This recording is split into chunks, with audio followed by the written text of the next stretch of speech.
Bonjour à toutes et à tous, bienvenue dans King Energy. Bonjour Fernand. It's Fight Week, comment ça va? Je vais bien toi-même. Bah ça va Fernand. Alors comment ça se passe là cette préparation?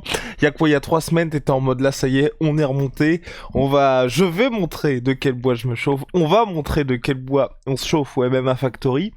Quel est l'état d'esprit de la team? On est bien. Enfin, je ne pense pas qu'il y ait une team qui va venir te dire qu'ils ne sont pas bien de toutes les façons. Donc, tu es obligé de me croire. On est bien, on est content d'y être. Euh, Plutôt excité à pouvoir aller en découdre.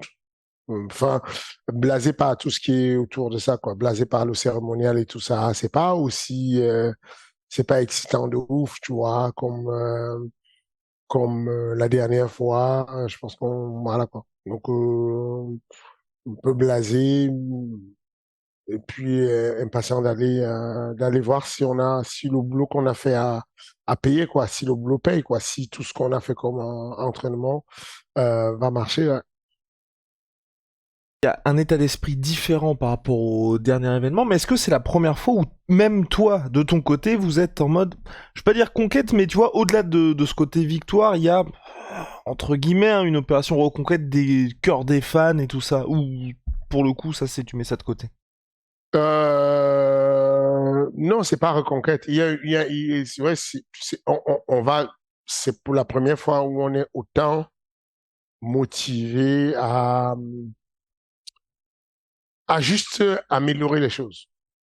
Vraiment, il n'y a pas l'idée de conquérir qui que ce soit. Tu n'auras jamais, si j'ai un conseil à te donner, tu n'auras jamais le moyen de conquérir tout le monde. Enfin, il faut pas essayer de conquérir des opinions. Faut se contenter des personnes qui sont autour de toi, qui t'apprécient, qui voient en toi quelque chose de bien, de futur et qui vont te pousser vers l'avant. Si tu passes ton temps à courir derrière les gens à convaincre ou à essayer de conquérir, tu vas te perdre. Mais c'est juste une volonté de chacun dans ce petit domaine, dans ce petit département, essayer d'améliorer vraiment les choses. C'est-à-dire que le pôle sol essaie d'améliorer son sol à mort, le pôle lutte essaie d'améliorer sa lutte à mort, le pôle striking essaie d'amener son striking à mort. On essaie vraiment d'avancer à fond, tu vois, chacun dans son domaine, de manière indépendante dans un premier temps, ensuite en symbiose avec tout le monde. C'est qu'on a vraiment à cœur de dire que le manga Benjamin sur la lutte met tous les petits plats dans les grands plats et ne laisse aucun détail. Très gros respect pour tous les adversaires. Euh, François Laurent, David Pierre-Louis, Infinity, ils sont à fond sur le sol et de manière générale en plus. Hein. Je ne te parle pas là que de l'UFC. Là, on est sur le thème de l'UFC Paris. Mais en gros, nos athlètes, par exemple, Abou, qui se prépare pour le combat de Mustafa Aida, il me faisait des éloges incroyables sur le sol et sur la manière dont il est pris en main au sol en ce moment, alors que c'est un mec qui est déjà un petit bon sur le sol, qui gère déjà très bien le sol et qui est devenu accro des séances de sol parce qu'il dit, je dois y être, quoi. C'est un truc de fou, je progresse, ça avance. Donc, c'est vraiment cette volonté-là, chacun, y compris Cyril, le capitaine, de dire j'ai faim, j'ai faim, je suis impatient, il faut qu'on y arrive, j'ai envie de sentir la pêche, tu vois, j'ai faim. Et justement, par rapport à Monsieur Cyril Gann, donc main event contre Sergei Spivak, est-ce que le à chaque fois je te pose la question, on va pas rentrer dans les détails du game plan, mais est-ce que là aussi il y a cette envie de frapper fort et au-delà d'avoir ce style insaisissable, tu te dis on regarde ce qui s'est passé. Dernièrement, il y a 2 semaines, Aljamain Sterling contre Sean O'Malley, il y a eu un gros point d'exclamation avec un style à la Cyril Gann. Est-ce que tout ça t'a inspiré aussi? Oui, beaucoup, ça m'a beaucoup passé. D'ailleurs, je t'ai dit, quand on a fait le King NDG sur Sean O'Malley, je t'ai dit que j'ai l'impression que on est en train de passer à une nouvelle ère glaciaire. Entre guillemets, c'est que je considère les aires, comment dire, les périodes, les cycles de vie des styles de sport dans le MMA comme étant des aires glaciaires où on va dire, bon, il y a une extinction d'un style qui est, à un moment donné, on a eu l'extinction de la lutte avec le JJB, ensuite on a eu l'extinction du JJB par des lutteurs qui avaient compris comment annuler le JJB. Ensuite, on a eu des strikers d'élite qui sont arrivés comme Anderson Silva, comme Lyoto Machida, comme je ne sais plus Conor McGregor. Et ensuite, on a eu, voilà, je pense qu'on est dans un cycle où les strikers ont tellement galéré, je l'ai dit que les temps forts forment les temps durs forment les hommes forts. Et en ce moment, j'ai l'impression que les temps ont été très durs pour les strikers. Tu avais des très grands strikers comme Poirier, ils arrivaient en moins de 2 minutes. Il y avait Habib qui lui prenait le dos, l'étranglait, il prenait le dos de Conor, il l'étranglait, il prenait. Donc on a beaucoup galéré comme ça et je pense qu'il y a ce moment-là où les strikers commencent à avoir le timing, à viser juste et tout, et ça se contrat. C'est qu'on avait un exemple avec Sean O'Malley. Tout le monde n'est pas Sean O'Malley, hein. Cyril, c'est Cyril, Sean O'Malley, c'est Sean O'Malley. Mais je pense qu'il y a ce genre de combat qui va se passer là. On a Aljamain Sterling qui, pour gagner, devait tout faire pour que le combat soit à l'horizontale. Il a essayé, c'est pas qu'il n'a pas essayé, il a essayé, mais le changement de direction a compliqué la vie et puis finalement il a dû boxer un peu plus longtemps qu'il avait prévu et il a été connecté. On a le même style de combat à peu près qui va se passer où il y a un Cyril qui, même s'il se sent capable d'avoir beaucoup progressé, même si nous tous nous sommes convaincus qu'il a énormément fait de progrès au sol et en lutte, nous restons persuadés que là où il va briller, ça va être debout. Et donc, l'idée, c'est de rester debout. Et donc, de l'autre côté, on a un gars comme Sergei Pavlovich, qui est aussi quelqu'un de bon, Spivak, de Spivak. brille. Sergei Spivak, qui, dans sa progression, est quelqu'un de brillant dans la progression. Il n'est pas brillant dans l'absolu, il est brillant dans sa progression. Le même qui a combattu il y a encore quelques mois change rapidement. Il est beaucoup plus jeune, il n'a que 28 piges, il est frais, il est pesant, il est plein, il est lourd. Et quand il se pose sur toi et s'est reparti son poids, on sait que s'il met la main sur Cyril, ça va être intéressant. Et donc, il va tout faire pour que le combat se passe au sol. Et bon, donc on revient sur la configuration dont on parlait chez O'Malley contre Aljo. Et en termes, Fernand, de résultats, personnellement, moi je trouve que Cyril Spivak n'est pas au niveau de Cyril Gane, et personnellement aussi, euh, s'il n'y a pas de finalisation de la part de Cyril, je serais déçu. Est-ce que tu partages ça? Euh, honnêtement, euh, j'espère une finalisation. Mais avec le temps, la vie t'apprend des choses. Il y a Aljo versus Céline, mais il y a aussi Juliana Peña qui va battre Nunes. Il y a aussi, comment dire, le Sud-Africain du Plessis qui va battre Whittaker. Il y a aussi, tout est possible à règlement. J'apprends avec le temps à être prudent, de me dire que euh, tout a été fait pour qu'on puisse stopper Spivak.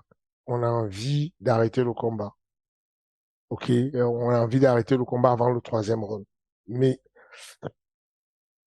je ne vais pas mettre de la pression à mon élève en lui disant c'est un échec, je suis très déçu si jamais tu ne finalises pas le combat.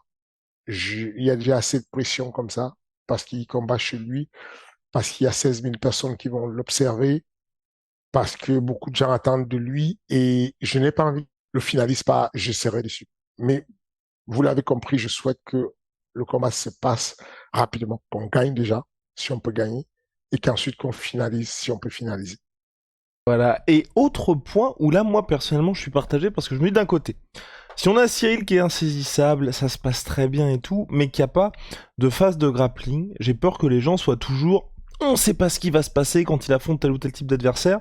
Et d'un autre côté, s'il est testé dans ce domaine-là, même toi, en tant que coach, tu te dis, ah bon, bah, il a pas été insaisissable, mais au moins, il a rassuré les gens enfin, rassurer les gens. Toi, tu sais ce que Cyril voit à la salle, mais tu vois, aux yeux du monde, dans un cadre main event, il a montré ce qu'il avait sous le coude dans ce domaine-là. Et donc, qu'est-ce que tu préférais, toi aussi, de cette manière-là? C'est vrai que c'est excitant d'avoir des combats qui ont des rebondissements. Je pense que j'aurais même pas besoin de lui demander. Il a vraiment envie de combattre de manière générale. C'est il y a l'envie de bagarrer, l'envie de frapper fort, l'envie d'être intouchable.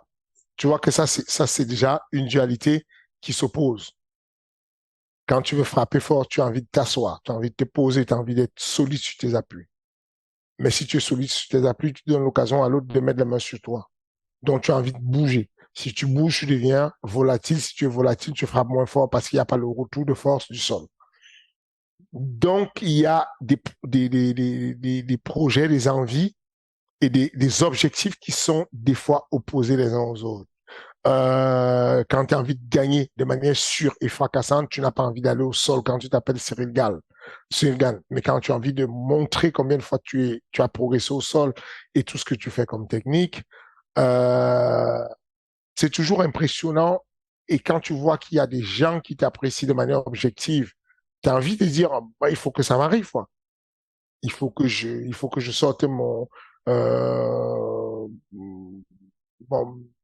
banana split pendant le combat. Il faut que je sorte ma twister, quoi. Il faut que je sois le quatrième mec à mettre une twister à l'UFC, tu vois. Et, et c'est en opposition avec le fait, si je fais ça, je m'expose. Je prends le risque quand même que pendant que j'essaie de prendre mon twister et tout, que le gars se retourne et tout et qu'il reprenne la montée sur moi et c'est dangereux. Donc, il y a un juste milieu qu'on essaie d'avoir qui n'est pas encore, qu'on ne va pouvoir valider que le jour du combat. On peut être là, toi et moi, à faire du blabla, mais la réalité, c'est que le jour du combat, il va falloir valider quelque chose. Il va falloir choisir en fonction de ce qu'on va nous donner, en fonction du niveau d'agressivité que va mettre Spivak. Cyril va devoir réagir, réadapter et il prendra ce qui lui sera donné. Et pour toi, est-ce que Cyril a changé au cours des derniers mois personnellement? Là, j'étais très content de l'interview qu'il a accordée à Rusty, où d'habitude, et même peut-être même toi aussi, tu vois, on avait Cyril qui était en mode que le meilleur gagne, c'est un combat, on sait jamais ce qui peut se passer. Mais moi, c'est pas avec ça, tu vois, que je vais me chauffer. Mais quand direct, on a quelqu'un qui annonce la couleur, qui dit bon, là, j'ai envie de lui faire mal. J'ai envie de sentir, tu vois, les impacts de mes coups. Est-ce que c'est pour la première fois Cyril qui fait juste de la com ou quelque chose même profondément en lui, tu sens qu'a changé et même toi, t'es content parce que tu dis enfin, on a peut-être réveillé quelque chose. Écoute, tu le sais déjà, j'ai pas besoin de te le présenter. Je pense que tu as assez fréquenté Cyril pour savoir qu'il ne fait pas ce genre de truc en mode com. Il ne sait pas communiquer en mode je fais un fake com. D'ailleurs, il est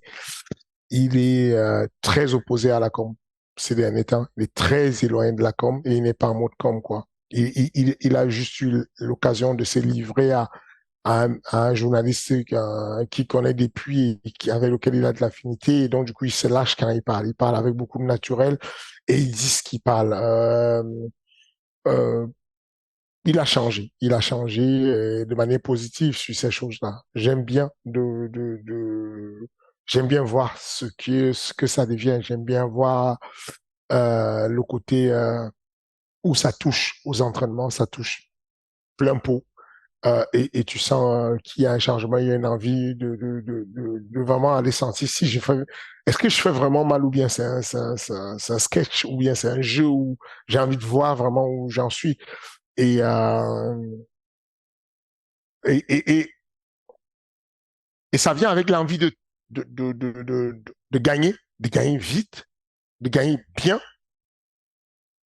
Et je sais pas comment te dire, il y a une espèce de petite rage là, euh, de, de bien faire les choses. Et c'est tout ce que je sais pas comment te dire ça plus que ça. C'est que je l'ai vu plus assidu, je l'ai vu plus présent, je l'ai vu plus résilient. Hier soir à l'entraînement, il a pris un, il s'est fait prendre dans une guillotine par quelqu'un qui n'est pas simple en guillotine. Je parle de Nassourdine pour ne rien cacher. Et la guillotine a duré super longtemps. Et il était épuisé. J'avais, dans ma tête, je me suis dit, bon, euh, c'est dommage, quoi. On est en plein fight week et on est sur une phase de sol où il va devoir taper parce que là, c'est dur, il va taper, ou il va dormir, tu vois. Et ni l'un ni l'autre. Il s'en est sorti, il a retrouvé il a gardé espoir, il a gardé la gestion, il a géré les doigts, comme je dis souvent, gère les doigts, pas ça va les doigts, c'est gère les doigts. Ceux qui n'ont pas compris, ceux qui n'ont pas bien traduit ou en tout cas écouté ce qui s'est dit au micro, c'était, il a bien géré les doigts de Nassoudine à un moment donné, il a dégagé sa tête, il est revenu, il a combattu. Et à la pause, quand il s'est assis et qu'on s'est regardé et qui dit, t'as vu le King, j'ai pas lâché un, ça me rend fier. Enfin, je suis archi content qu'ils comprennent que la vie n'est pas simple. La vie, ce n'est pas un hasard si on voit Volkanovski devenir violet quand il s'entraîne avec Brian Ortega et quand il combat avec Brian Ortega et qu'il ne lâche pas en guillotine et derrière ça, il va gagner. C'est, la vie n'est pas simple. La vie, c'est, tu peux pas juste dire, bon, c'est pas grave. C'est bon. Si ça me saoule et tout, je tape et tout. Il m'a pris échec et mat. Bon, vas-y. La prochaine fois, je vais gagner. Tu peux pas faire ça. Et donc, le voir rentrer dans l'idée de se dire, écoute, c'est quoi? C'est mieux, je dors. C'est mieux, c'est mort. Je ne lâche pas. Et donc, c'est ces anecdotes-là dont je parle où ça me fait plaisir personnellement pour lui. Je le vois comme mon coach qui est fier de moi quand je galère en préparation physique. Merci, Facel. Très bon coach, très bon préparateur physique. Il est fier de moi quand je galère, et finalement, je réussis à remonter la pente et que je termine ma séance, alors que quand j'ai commencé, je lui ai dit, je peux pas, c'est mort. Ce que tu me donnes comme objectif, c'est impossible, je peux pas faire ça. Et au final, quand je termine et que je dis, bah, finalement, je l'ai fait, et bah, il est fier de moi, bah, c'est ce que j'ai ressenti hier soir à 1 heure du matin à l'entraînement, Cyril Nassourdine, où j'étais en mode, je suis content qu'il puisse dire, t'as vu, j'ai pas lâché un. Parce que il était archi fatigué. Après, c'était au troisième round, au moment où il s'est fait prendre en guillotine. Et ça se ramble, il le dégage, il revient debout et ça s'allume debout. Je trouve c'est extraordinaire que la mentalité la plus rentrée, que ce truc-là puisse commencer petit à petit à faire son chemin. Et en termes de camp d'entraînement pour cette UFC Paris, t'as fait appel à Mourad Aliev et à Cyril qui vient de l'équipe de France de judo si je ne m'abuse. Absolument. Pourquoi ce choix-là de sparring partner? Est-ce qu'il y a des choses pour la suite qui se préparent avec eux? Et c'est vrai qu'aujourd'hui, on voit que tu fais appel à chaque fois à des athlètes qui sont experts dans d'autres disciplines. Est-ce que c'est de plus en plus facile? Et là surtout, je crois que ça faisait un petit moment que t'avais pas fait appel, enfin, t'avais pas fait appel à des personnes exclusivement françaises entre guillemets. Moi, tu le sais déjà, je suis dans l'idée de consommer français parce que je pense qu'il y a un gros potentiel ici. Ce serait dommage qu'on affronte un samboïste, un judoka, en tout cas un samboïste avec des projections de judoka, comme Sergei Spivak, et ne pas exploiter le niveau du judo qu'on a en France. Tu vois ce que je veux dire? Je sais que sur notre événement, on aura des grands judokas qui seront là, qui vont venir regarder le combat samedi parce qu'ils supportent, ils viennent donner du soutien à Cyril. Euh, Moi, je suis pour consommer quand c'est possible le MMA et le sport de combat français. Donc, pourquoi aller Mourad Aliyev? Parce que je voulais qu'on soit confronté à des mecs lourds, la menace qui arrive, elle est lourde. La menace qui arrive, elle est forte. D'abord, c'était dans ma tête Pavlovic. Pavlovic, c'est quelqu'un de pesant, de lourd, d'encombrant, de brutal. Mourad Aliyev est très brutal. Il est vraiment effrayant. C'est que Mourad Aliyev est brutal. enfin, Mourad Ali va mis Cyril à genoux, frappe au corps. Très peu de personnes ont touché Cyril dans leur vie en mode striking et je touche bien. Il a mis à genoux, genre technique, parce qu'il est brutal, parce qu'il frappe fort, parce qu'il est envahissant. Il a fait les Jeux Olympiques en boxe, il connaît la boxe et il est envahissant et il a l'envainqueur. Il le bat en taille, il le bat en volume, il le bat en... Voilà, c'est compliqué. Même si Cyril est très technique, Mourad est brutal. Et on avait besoin de cette brutalité. Ensuite, on a besoin d'être brutalisé aussi en combat pur, en combat en combat de lutte, enfin, en opposition de lutte pure, lutte et judo, je vais dire. Et donc, pour ça, on a isolé l'entraînement avec Cyril Marais qui donnait des thèmes. D'abord, les premiers thèmes qui étaient toutes les projections possibles que peut faire, euh, comment il s'appelle, toutes les projections possibles que peut faire le Sergei Spivak, notamment les projections en déplacement qu'on appelle les Sasai, notamment les Osoto, notamment les Uchimata, notamment les Koshi-Oshi, notamment voilà, toutes les possibilités, Araigoshi aussi, donc parce qu'il a comment dire, la défense de lutte n'est pas la même. Enfin, la défense de lutte que tu mets pour le lutteur devient un piège pour le judoka. Il faut le comprendre. C'est que quand le lutteur te shoot un double leg et que toi tu mets les bras sous les selles, tu ne te rends pas compte, mais tu lui mets les bras sous le sel et tu lui donnes l'opportunité d'aller chercher, de tourner le dos et d'aller chercher ta tête et te mettre en danger sur certaines choses. Donc, on avait besoin de ressentir tous ces phénomènes-là, de se dire que, OK, comment j'ai réagi quand le mec, il a fait un double leg, je suis allé mettre les bras dessous et il tourne le dos pour aller en judo, comment je le compte dessus? On avait besoin d'un spécialiste du judo et personne autre que Cyril Marais qui a été médaillé aux Jeux Olympiques euh, pour aller chercher ce genre de défi et d'aller chercher à faire tomber Cyril dans ces conditions-là. Et voir Cyril qui commence à le contrer, qui commence même à le faire tomber, ça fait beaucoup. euh, c'est très rassurant pour l'avenir. Ça veut dire qu'on apprend. Il a beaucoup appris dessus. Et cet apprentissage va lui servir non simplement pour le combat des suivants, mais pour la suite de sa carrière, mine de rien. Donc voilà. Et puis Cyril Marin nous a aidé aussi sur la suite au sol. Que, mine de rien, Cyril était quelqu'un qui a gagné pas mal de ses combats en judo avec le Newaza. Et donc la partie au sol était intéressant pour lui pour nous d'avoir des contrôles de quelqu'un de pesant, de lourd qui est posé sur toi. Voilà, ça c'était les premiers choix qu'on a fait. Ensuite, on a eu beaucoup de personnes qui vont être déçues si elles ne sont pas citées là, qui sont des personnes du MMA Factory, qui ont apporté beaucoup de force à Cyril, notamment un jeune qui combat en amateur en MMA, il va passer en pro bientôt, qui a une belle carrière de pied-point, le Marocain Zakaria, très bon boxeur, très bon striker, qui nous a beaucoup aidé sur les sparring. On a eu les frères Boifia qui nous ont aidés, que ce soit Sweb, que ce soit Ilian.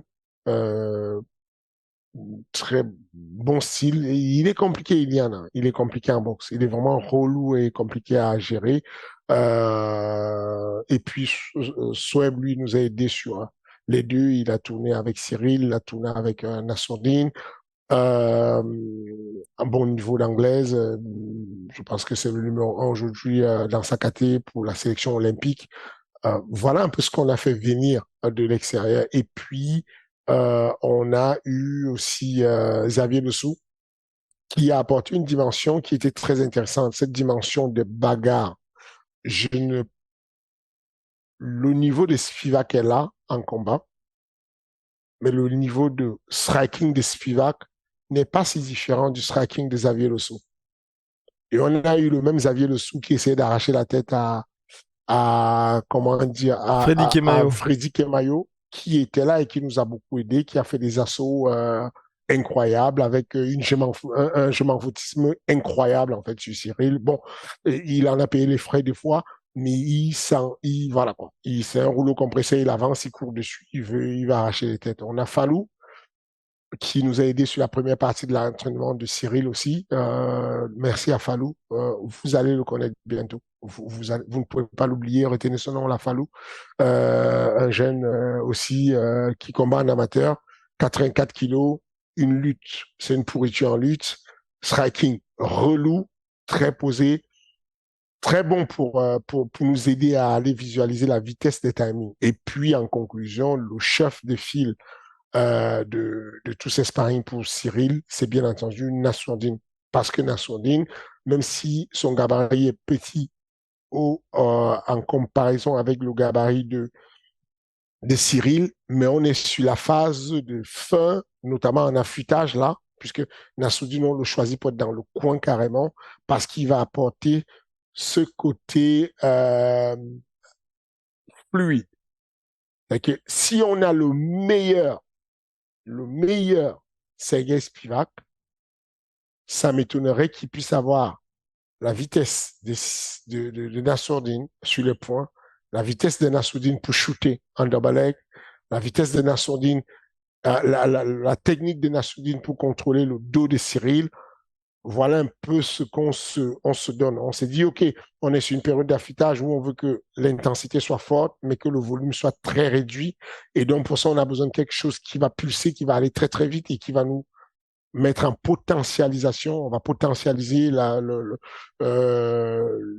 capacités de Cyril. Bah, on a Nassourdine qui va nous accompagner. Et donc, avec cette Nassourdine, on s'entraîne tous les jours dès 22 heures durant toute la Fight Week avec Cyril. Dernière question sur ce main event, Fernand. L'année dernière, avec Tai Tuivasa, il y avait beaucoup de personnes dans le monde du MMA au global qui sous-estimaient Tai Tuivasa. Finalement, on a vu ce qui se passait en main event contre Cyril. Aujourd'hui, est-ce que Spivak, pour toi, il est à sa place en numéro 8? C'est normal que Cyril soit grandissime favori, ou c'est quelqu'un qui, d'ici quelques années, il pourrait monter un petit peu plus Spivak, ou tu te dis là, c'est... Enfin, tout ce qui se passe aujourd'hui, tout ce à quoi les gens s'attendent, c'est correct, c'est légitime. Je pense que Spivak va monter, indépendamment de ce qui va lui arriver samedi. Je pense qu'il va monter. Euh, il est jeune, comme je t'ai dit, hein. Cyril est jeune, mais Cyril a déjà l'âge du Christ quand lui, il est encore beaucoup plus jeune et donc ça veut dire qu'il a encore de la marge. Il aura le temps de progresser. C'est un mec qui n'est pas né avec du talent, Spivak. Ceux qui l'ont connu à ses débuts, moi je l'ai eu au MMA Factory pendant quelques mois. Ceux qui l'ont connu à ses débuts, il n'était pas talentueux, mais quand on voit sa marge de progression et la capacité avec laquelle il est capable d'apprendre, on peut prédire, sans risque de se tromper, que d'ici quelques années, Spivak sera dans le trio principal à un moment donné, parce qu'il progresse lentement mais sûrement. Il apprend tous les jours et il monte sûrement. Maintenant, de notre côté en tout cas, on n'a jamais sous-estimé qui que ce soit. On n'a jamais été vraiment dilettant, contrairement à ce qui peut se dire et ce qui peut se faire, ce qui peut être cru. Euh, on a souvent été très sérieux, mais là encore beaucoup, beaucoup plus. On prend Spivak au sérieux, peut-être même trop au sérieux. On est de l'autre côté on est plutôt de l'autre côté. On le prend, tout l'état-major est sur pied de guerre. Il n'y a pas un réserviste qui est à la maison. Vraiment, tout l'état-major est sur pied de guerre. Alright. Je voulais qu'on parle de William Gomis, malheureusement, et peut-être que là, le King va être très rapidement... j'ai perdu le mot en français, mais en tout cas, plus d'actualité parce qu'on risque de trouver un remplaçant. Donc hier, on a appris que malheureusement, l'adversaire de William était forfait. L'UFC travaille pour un remplacement. Est-ce que ça change pas mal de choses pour vous? Enfin, quand je dis ça change pas mal de choses, Rusty hier m'avait dit que c'était impressionnant parce que c'est vrai que William Gomis, peu importe ce qui se passe, il est de très bonne humeur à chaque fois, ça ne bouge pas. Oui, effectivement, Rossi a dû te faire des retours. Il était à l'entraînement hier soir et on savait déjà que il n'a pas de, on savait déjà que il n'a plus d'adversaire, mais il s'est entraîné comme si rien n'avait bougé, vraiment avec un mental de malade. Ce petit m'impressionne. Je le dis sincèrement, c'est pas un mot de le coach qui est fan de son gars. William m'impressionne. Je pense qu'il est le genre de mec qui va monter, personne ne verra. Et un jour, on va dire, comme on avait dit un jour pour Moreno, quoi? Il est là, lui. Lui va combattre pour la ceinture, lui, parce qu'on n'a pas vu venir. Il travaille énormément. Il est très patient. Il prend tout le monde. Là, j'ai eu deux propositions déjà de remplaçants. Une proposition très sérieuse, une autre piste. Et les deux propositions, je les ai soumises à William. William a dit, je suis chaud bouillant. Il n'y a pas n'importe lequel, mettez un nom sur le contrat, donnez-moi le contrat, je signe tout de suite, je suis chaud bouillant. Et c'est très confortable pour un coach, pour un manager, pour un teammate d'avoir un athlète qui est capable de dire, je suis chaud bouillant. Parce que chaud bouillant, ce n'est pas simplement quelqu'un qui dit qu'il est archi complet, qu'il a tout compris de la vie et qu'il est fort et qu'il peut battre tout le monde. Chaud bouillant, c'est quelqu'un qui a compris le principe de management. De façon à mettre en adéquation le principe du management avec ses objectifs. Tu ne peux pas ouvrir ta bouche et dire que tu souhaites être un jour champion de l'UFC et ne pas avoir en tête de pouvoir battre tout le monde qui se présente dans ta catégorie. Certes, dans une périodisation différente, tu vas pas te lever aujourd'hui et dire je vais battre Marc Holloway, mais tu es capable que tous les gens qu'on te propose, chacun dans sa temporalité, que tu sois chaud à les prendre. Toutes les personnes rankées autour de William Gomis, 20 en plus ou 20 en moins, en progressant, il est prêt à les prendre n'importe quand. Et ça, c'est archi rassurant pour l'UFC. C'est archi intéressant pour le confort mental. C'est que moi, le coach, j'ai moins de problèmes, j'ai moins je n'ai pas besoin de lui remonter le moral ou de lui rassurer, c'est un short notice, c'est court, peut-être ça. Non, j'ai plus ça à faire. Tout ce que j'ai à faire, c'est, on m'a donné deux noms, les deux noms. J'ai déjà sorti deux hypothèses de stratégie de combat. Et j'attends juste le OK et on est parti. Voilà. Et surtout, j'ai l'impression qu'avec William Gomis, il y a quelque chose qui est peut-être assez rare chez les combattants, c'est que lui, il aime bien l'adversité, ou en tout cas les moments où ça ne se passe pas comme prévu à l'entraînement, tu vois. Parce qu'il a pris ça comme un step vers la progression. C'est une affaire de mindset, tout ce qu'on se raconte là. C'est fou, hein, comment le sport de haut niveau, à un moment donné, ça bascule du physique au mindset. Le mindset de William Gomis, c'est plus je souffre, plus je progresse. La galère dans laquelle on me met m'oblige à progresser. Et donc, mettez-moi dans la galère. Mais il le fait surtout, c'est quand on arrive à Vegas, c'est que son combat est terminé et qu'il dit, je vais rester au stade un mois. J'ai décidé de rester au stade un mois. Je vais juste me lancer comme ça dans la street et je vais commencer à discuter avec les gens. Je vais me débrouiller tout seul. Je vais apprendre à parler l'anglais. Ça, c'est le mindset de tueur. C'est que, OK, je vais juste me mouiller, je vais arrêter d'attendre, je vais arrêter de dire, ouais, je suis à Paris, je vais apprendre quelques mots ci et là, je vais me mouiller. J'ai envie de pouvoir, dans quelques mois, faire un discours en anglais. C'est ce mindset-là qu'il a tout le temps. C'est de se dire, non, il n'y a pas à discuter. Donnez-moi qui il y a et puis on y va. Je n'ai pas la prétention d'être le plus fort de ma catégorie. Je dis juste que vous me donnez un nom, je vais m'entraîner et je vais essayer de le battre. Vraiment, je vais le battre. Voilà, on espère une bonne nouvelle pour William Gomis prochainement. Fernand, le reste de la carte de l'UFC Paris co-main event, on en a parlé. Évidemment, c'est un très très gros choc entre Rose Namajunas, l'américaine, et Cocorico Manon Fiorot.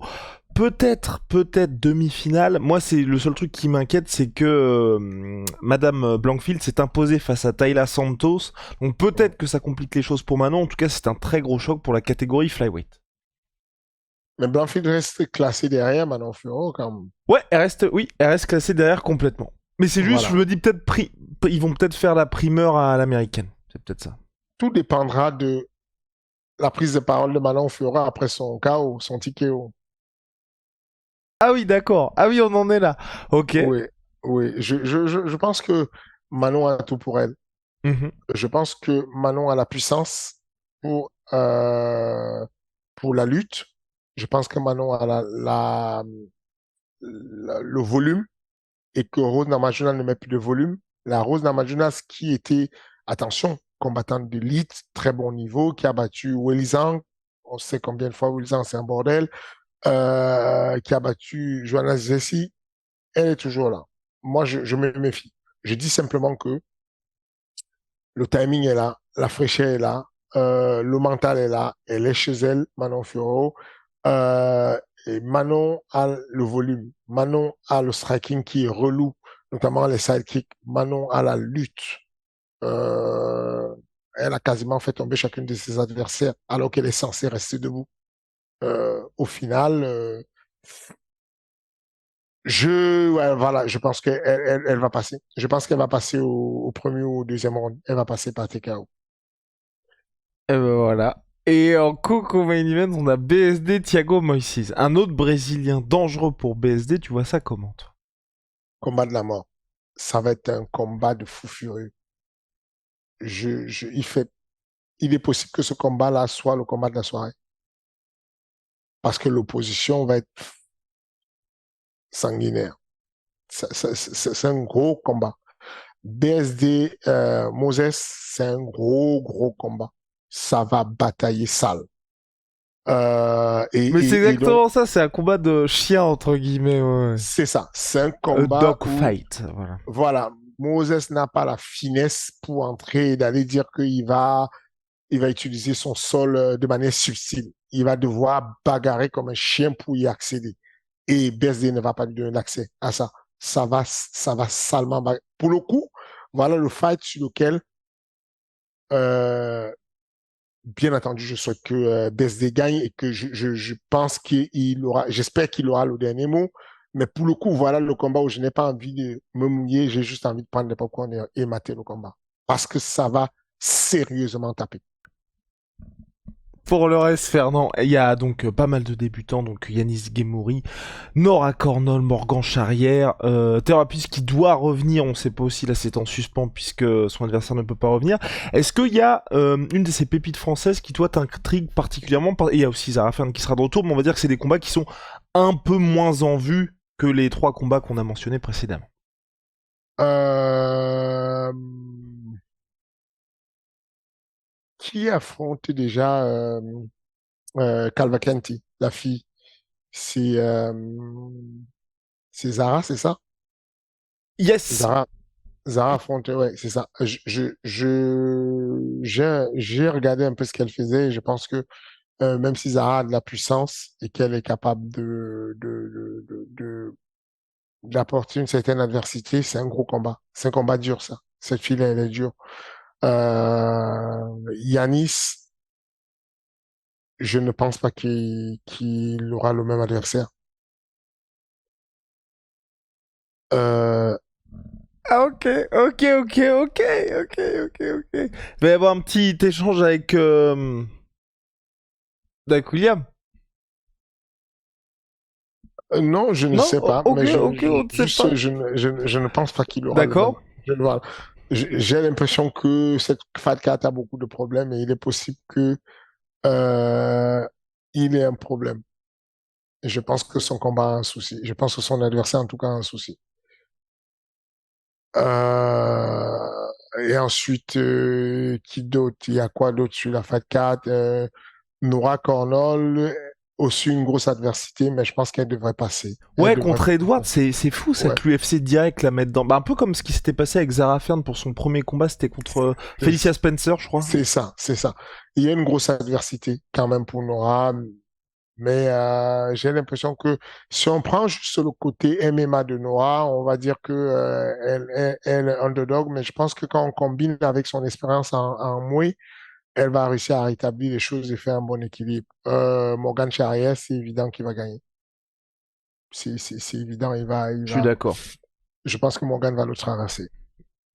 Voilà. Voilà. Eh ben, je suis puisque entièrement d'accord, Fernand. Il y a aussi, peut-être, après, je sais pas si, enfin, je sais pas. Bon, évidemment que tu es au courant. Concernant Volcan, donc il a eu un changement d'adversaire entre temps. Est-ce que tu connais son adversaire ou pas trop? oui, Ouais. c'est un meilleur adversaire pour lui. Oui, ouais, parce que oui, mais complètement. On est d'accord, on est d'accord. Ouais.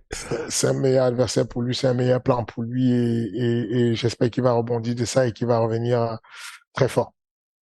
For- J'espère qu'il va utiliser ce tremplin qu'on lui donne pour faire des choses bien. Formidable. Et bah Fernand, bah moi j'ai terminé. Juste dernier point. UFC Paris compliqué pour l'UFC, c'est vrai parce qu'on a l'impression que c'est le jeu des chaises musicales. Il y a eu pas mal de combats qui ont été annoncés assez tardivement. L'UFC qui va suivre avec Sean Strickland contre Adesanya, il y a eu le même problème. C'est quoi? C'est quand on sort des États-Unis, ça se complique pour l'UFC. Toi, de ce que t'entends en tant que manager, c'est quelque chose qui, enfin, je sais pas, une question de papier, une question de logistique. Non, c'est une question de... C'est d'abord une question de casualité, c'est une question de chance, c'est une question simplement de... tu as déjà eu ici, tu as déjà eu Dana White te dire, il y a des fois tu ne comprends pas. Il y a des fois, tu as une Fat 4 où il y a 16 combats et tu as 12 blessures sur 12 combats qui sautent.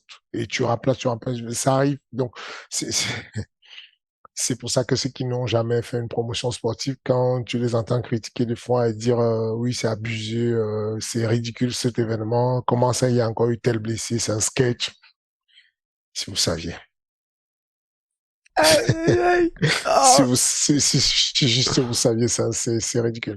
Mais en tout cas, voilà, il y a ça en premier. Et puis, il y a la deuxième chose, c'est que honnêtement, euh, il y a eu un gros retard sur le matchmaking sur Paris. Honnêtement, il y a eu c'était trop comme retard. Ça veut dire que au moment où on demandait les papiers médicaux de certains noms comme William Gomis ou Cyril, il y avait des noms qui devaient combattre à Paris où on disait c'est la dernière ligne droite. C'est quand je recevais le troisième avertissement pour donner le dossier médical ou bien c'est un papier administratif, on n'avait pas encore fait la moitié de la fight card. Donc, il y a et en gros, déjà, un événement, c'est associé à beaucoup d'annulations. Mais pire encore, si vous faites la fête 4 un peu en retard, comme ça a été le cas de Paris. Donc, ils en payent un peu les frais, mais c'est rien.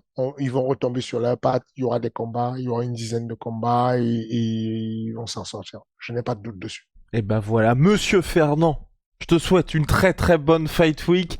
Samedi soir, on espère, j'espère, une ambiance tout aussi bonne, sinon meilleure que l'année dernière à la Core Arena, que ça se termine très bien, qu'on ait un face-à-face pas si improvisé que ça entre Cyril et Thomas Spinal à la fin pour que le rendez-vous soit pris pour un France-Angleterre d'ici quelques mois. Et puis voilà, un best of luck pour cette UFC Paris Volume 2, monsieur. Exactement. Donner de la force, tous ceux qui seront dans le stade et tout, allez-y vraiment avec l'énergie qu'il faut parce que c'est ça qui fait qu'on se souvienne du public comme étant le meilleur public dans chaque pays. J'ai regardé la prise de retraite de, comment il s'appelle, Korean Zombie, mais tu vois, c'est vraiment sorti avec des honneurs, même quand tu as perdu d'avoir un public qui te soutient comme ça. C'est là où je sors le carton jaune, le carton rouge même au public brésilien. Ils auraient dû donner des honneurs comme ça à Glover Teixeira. C'est vraiment, c'est dommage qu'au Brésil, enfin, les combattants, certains combattants, enfin, c'est trop dur, quoi. Tu sors de là-bas, tu es hué, tu es machin. Les mecs qui quittent le stade et tout, dès qu'ils ne sont plus intéressés parce qu'ils pensent que tu vas perdre et tout.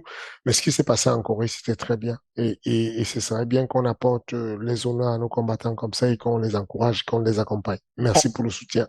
Entièrement d'accord. À la semaine prochaine.